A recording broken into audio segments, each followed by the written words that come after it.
That's my surroundings. It's a bit cold today and windy, pero kaya ra. Look at that. And I like it. Fresh. Yeah, so relaxing and therapeutic jud kaayo. That's what I like.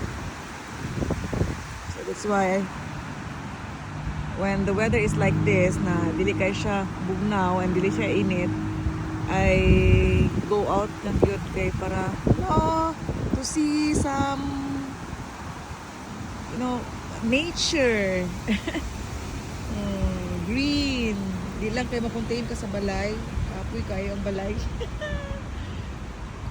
Well, pag masudagog ka sa balay, di nakaganahan sa mong gawas. So that's it.